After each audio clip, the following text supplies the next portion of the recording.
Hi, I'm Kimberly Cohen, and today on Exec Edge, we're talking about healthcare staffing from a deeply human perspective. My guest is Saima Koshul, founder of Comet Medical Staffing. Saima launched Comet after witnessing something many healthcare leaders are struggling with: how easily passion can fade in a demanding system, and how difficult it is for facilities to find the right people, not just available ones.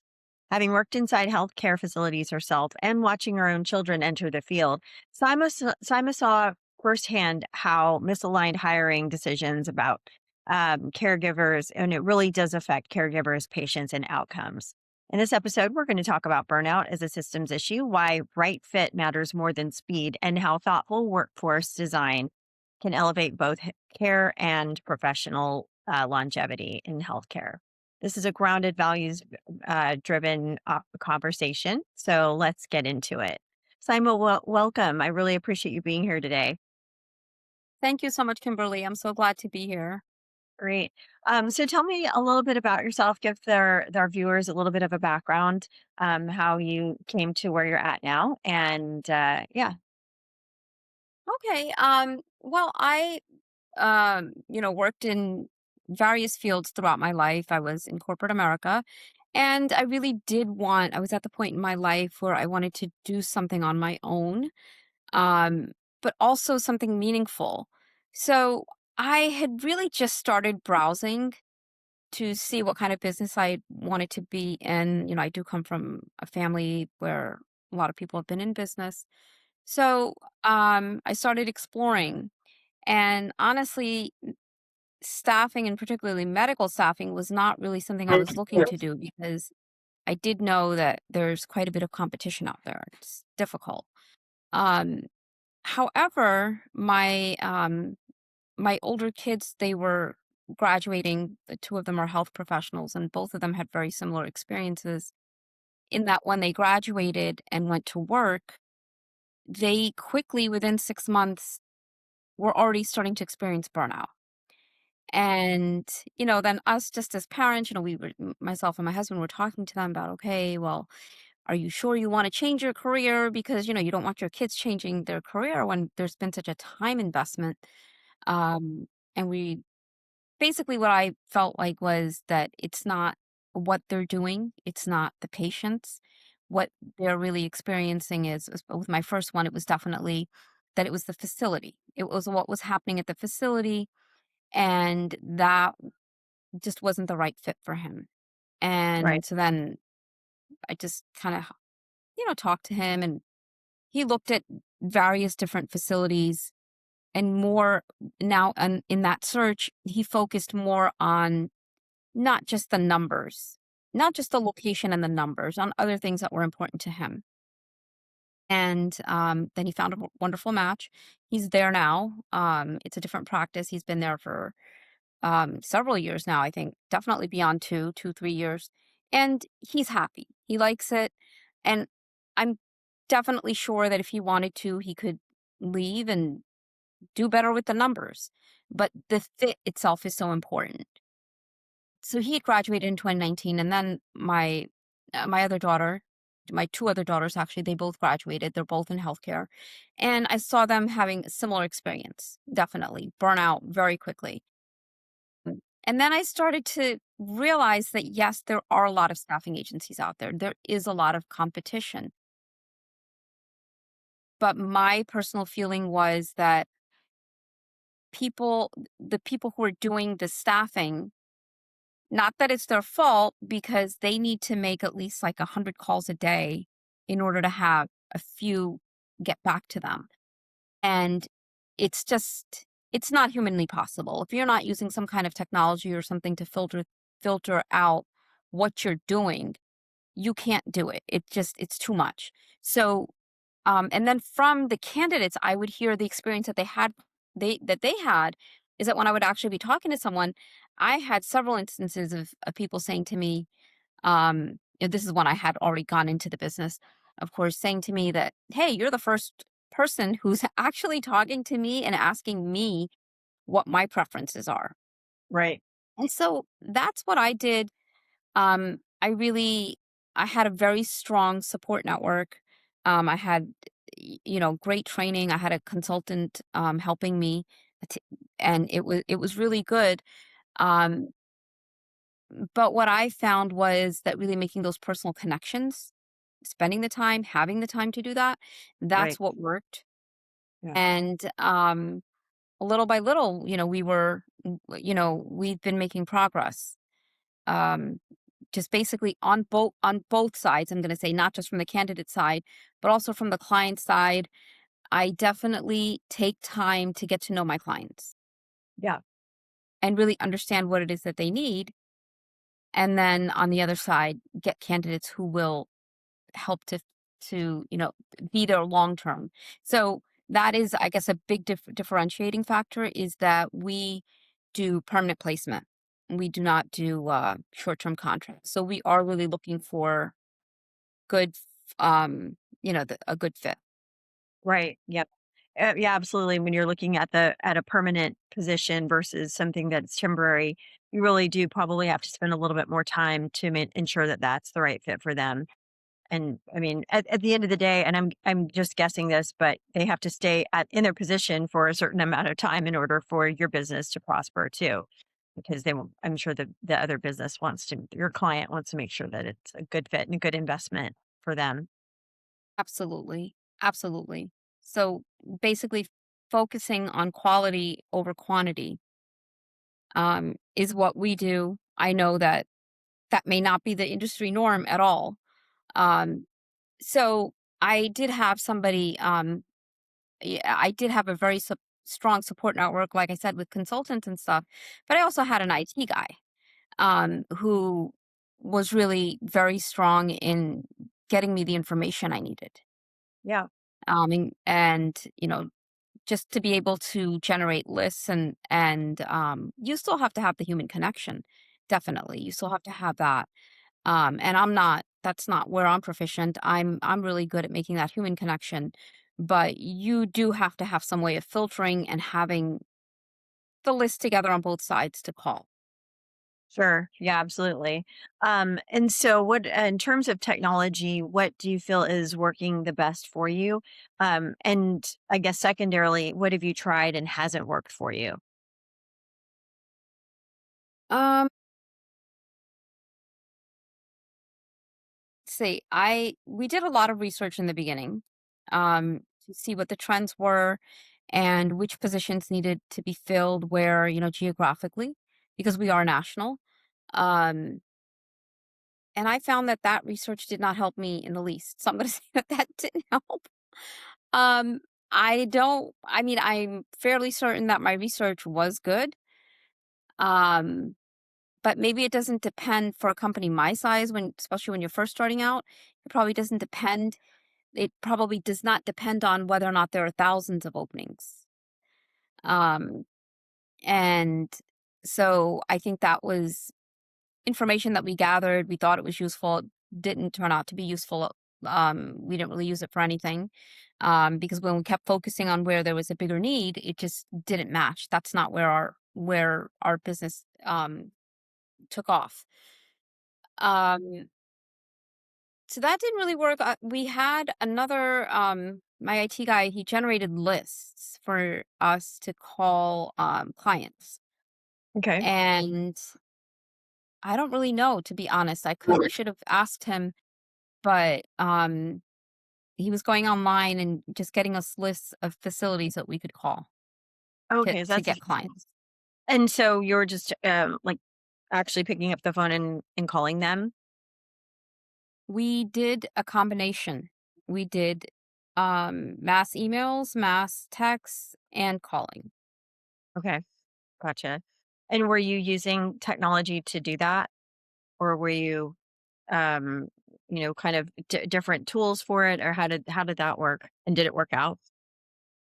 It did work out. We did mass email and mass text.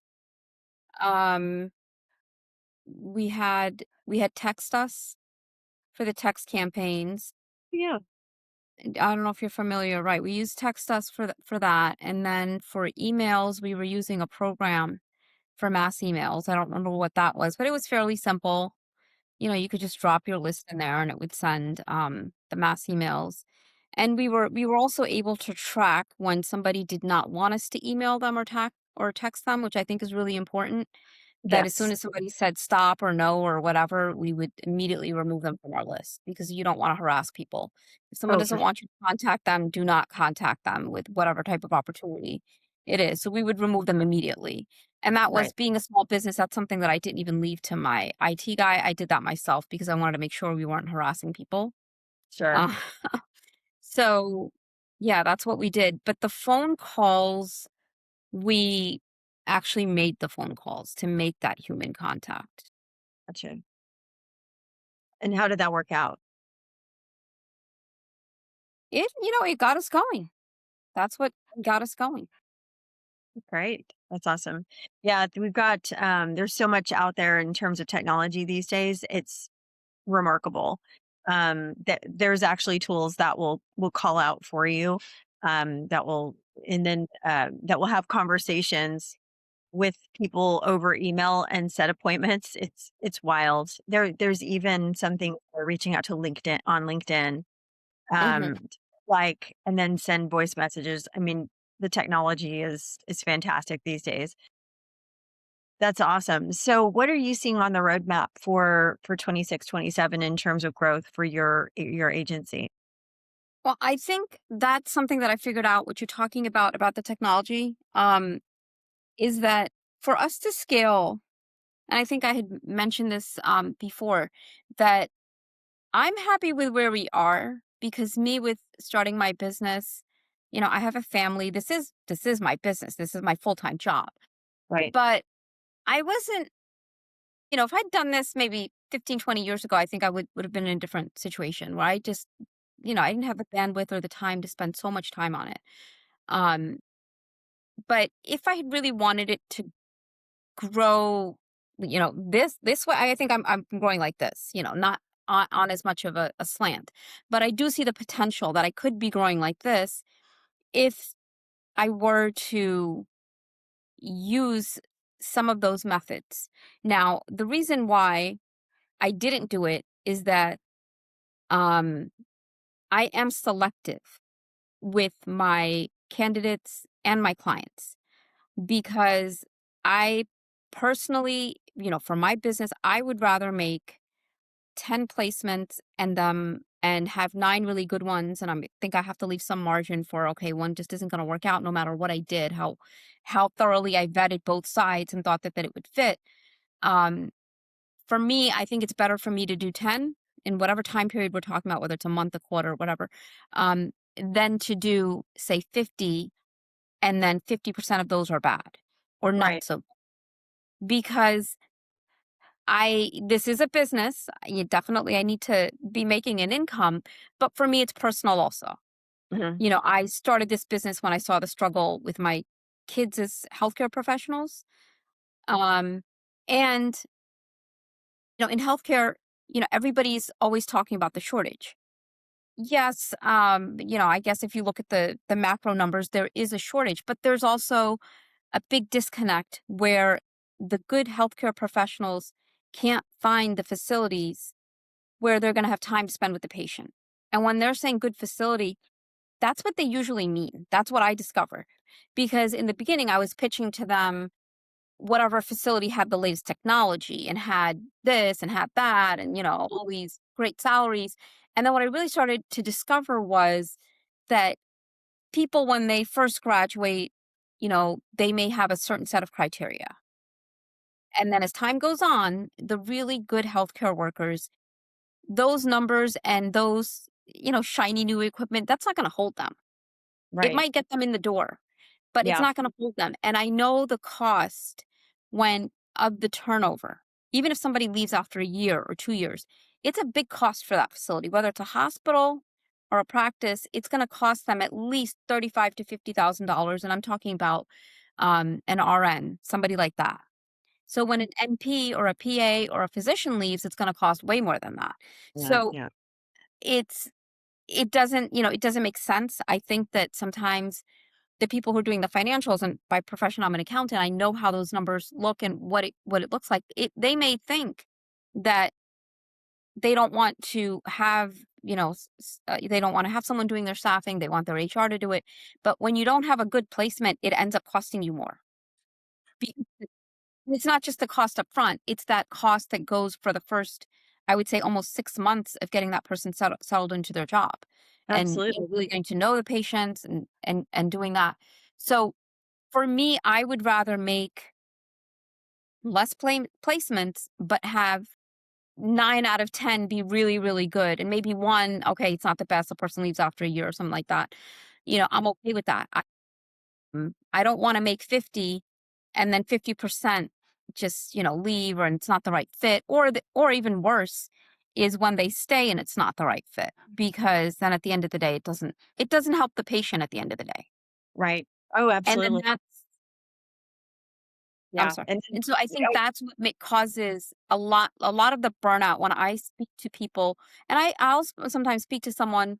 I had an NP right now who's been in the same position for 10 years, and he wants to move, but he's not willing to move until he finds a place that he thinks is really a good fit for him. And that it's time consuming, but I think it's well worth it to really work with someone like that, because once he moves, he's not going to move again right. for a while to really Yeah. make a good placement. Yeah, and I think, I mean, it's my in my opinion, also it puts you in a good light with your client. With that hospital or that doctor's office that you made the placement. And so hopefully that helps to grow that relationship and therefore grow the business. Right. Right. And it is, I mean, it is an investment. So I think my clients, they know me by now. Yeah, And they appreciate that I'm not just throwing every candidate at them. right. Absolutely. Back to the burnout. Can tell me a little bit about that because we see a lot on social media people talking about burnout in different areas. Corporate America, of course. In healthcare, it seems in particular, there's a lot of legislation, a lot of changes in laws and other factors that are new, maybe not so new, but seem to be affecting the burnout factor when it comes to healthcare. Can you tell me a little bit about that from your perspective? Yeah, actually burnout, I've seen so much of it with my candidates, and I see it on the facility side too. Some of the people who are in administration, it's not an easy job. It's not an easy job when you have a minimum number of healthcare workers who need to be on the floor, because there's a ratio, um, and you can't fill those spots. And then, but so on both sides it's difficult. But on the candidates, the healthcare workers, their main complaint, like when I first started this business, I thought that their main complaint was going to be salary and benefits. I mean, and it's a complaint. It's something that, they feel like they're not being valued, and that they should be making a little bit more, or the benefits aren't as good as they used to be. That is definitely, a concern. But what I found is that it's not the main concern. For the healthcare workers that I want to place, the ones who are really in it for the healthcare and providing good healthcare, their main complaint has been not being not being given ample time, not being given ample time with the Engagement. patient, with each patient. Yeah, That's what they don't like that. They're like, a lot of them will say, I graduated, even some of them have only graduated 2 years ago, or some of them have been in there for a while, and they're saying, listen, I went into this because I wanted to be in healthcare. I wanted to be with the patient. right, Now, um, yes, I do need time to do my notes and document everything. I need that, but I need to have time with the patient. And I think when the better facilities, they feel a crunch. Also, so it's about striking that balance of giving the healthcare professionals enough time. And then perhaps what I've seen, the good healthcare facilities, the ones that I really like, my really good clients, is that they find ways to support the healthcare professionals so they can take some of the other tasks off of their plate. right. Um, that in the Administrative. past maybe they used to do, but Sure. it's not actually with the patient, so somebody else can do it. Right. No, that makes sense. allowing the healthcare worker to actually be strategic in how they're the time that they're spending with the patients themselves. Yeah, that makes sense. That's a relief, sure. I mean, that'll help with burnout, surely, and helping people stay in their positions. Because, like you said, at the end of the day, it adversely affects the business, the hospital, the facility to have a lot of, turn and burn when it comes to their healthcare workers. Right. And at the end of it, it declines from the actual quality of healthcare that the patients are getting. So yeah, Right. we're When we able to say, tie that. we all see it ourselves, when you go in for your yearly checkup and the same person's there, it's like, "Oh, hi." Yeah, absolutely. I have that at my doctor and my dentist as well. Mhm. Having the same hygienist, it makes a difference because they know you, they've seen you for a long time. They've seen progress or decline and, aging as well. It's important to patients. And again, a largely crazy world where we're seeing a lot of changes in the healthcare world space and, legislation. Right. Yeah. So, when there's a moment of maybe staffing urgency, so I know you said you really like to take your time with your staffing, but there's going to come those times when you have a great amount of urgency and somebody quickly needs to be replaced. How do you protect that quality and culture when the pressure is there to fill that role quickly? I I honestly do it by, laying the groundwork before, and just knowing in my client's area, keeping in touch with the people who are there. That's really the way to do it because sometimes there is very little notice, and you need boots on the ground right away. Right. So, you know, uh, it's just maintaining those connections Sure. over there and knowing, okay, these are, there's someone who's looking here, there's someone who's looking there. That's really what it is. Yeah. Yeah. Being ready. What is, I think it's Deion Sanders said, if you stay ready, you don't have to get ready. I say that all the time to my husband, and he's always rolling his eyes at me. He's like, "Ugh, fine, I'll get ready for yoga or whatever it is I'm telling him he needs All to be ready." right. Right, right. No, it's definitely that pre-planning and laying the groundwork of and having those personal connections. That's what really helps. Sure. Yeah, and I'm just curious when it comes to, processes, because like you said, sometimes you have to go through a lot of sort of kiss a lot of frogs before you find the right candidate. Where do better processes sort of support the human judgment? And then conversely, where can they never replace it? I know, you really talk about your relationships, but there's got to be process around that as well. And also for customer acquisition. Where do you stand on that? Oh, you're absolutely right. It's not I honestly don't think it's humanly possible anymore to be in this business without having some kind of process to get, and especially the candidates, to have some kind of a vetting system, because you you just can't, there's not enough hours in the day for your recruiter to talk to all those people. Yeah. It's not going to work. You have to have, your core 4 or 5 questions, maybe even 3 questions, depending on what position it is that you're trying to fill, to to vet those out. So if you've already vetted through whatever system you're using, does the schedule work? Does, this amount of pay, you could even put a range. And if they say yes to that and then you talk to them, it's going to take a whole lot of the load off of you. Right. If you don't do that, I really don't know how you could get through so many calls. Yeah, it is. Yeah, it is. It is a very, very busy world out there at the moment. Um, and I'm glad to know that you've got some a foot into the technology in order to help you out.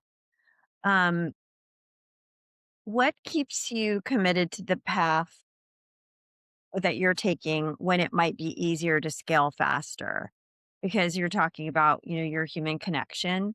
So tell me about that and why you decided to go in that direction versus, scaling quickly.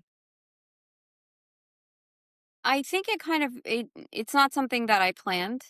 I just had family situations going on that where I had to slow down just because I couldn't. My husband wasn't feeling well, and we had a couple of family emergencies, so that took precedence. So I didn't, I wanted to manage what I had. Basically, at that point for me, earlier, I would say around like mid 2025, I was just like, okay, I have what I have. I want to make sure that I manage this really well before I go, bringing on more clients, because you have to be able to give your clients quality candidates, because the one time that you don't is the time that they're going to remember. It's like everything's fine, right? Everybody, Abs- everyone knows that you don't get too many good reviews, but one bad review is going to cause a problem. So that basically is, um for me, that was it. That I did not really have, I wasn't set up. I didn't have the infrastructure to keep everything moving without me being there, consistently and constantly. So that's why I scaled. I was like, this is fine. What I have right now, I'm just going to keep maintaining this, make sure that I'm keeping these clients happy. And and of course, the turnaround, you cannot take too long. You have to be quick. So, um, so that's why I went that way. And, I'm gonna be looking in 2026, we might be scaling up. I was actually talking to some people to see about what we're gonna do. And maybe we will scale up, so I'm gonna kinda look at that this year. oh, that's great. Well, I'll be interested to keep on watching with your journey. We really appreciate you being on the show today, and thank you for joining Exec Edge. It was a pleasure, Saima. Thank you so much. Thanks so much, Kim. Great talking to you. Likewise.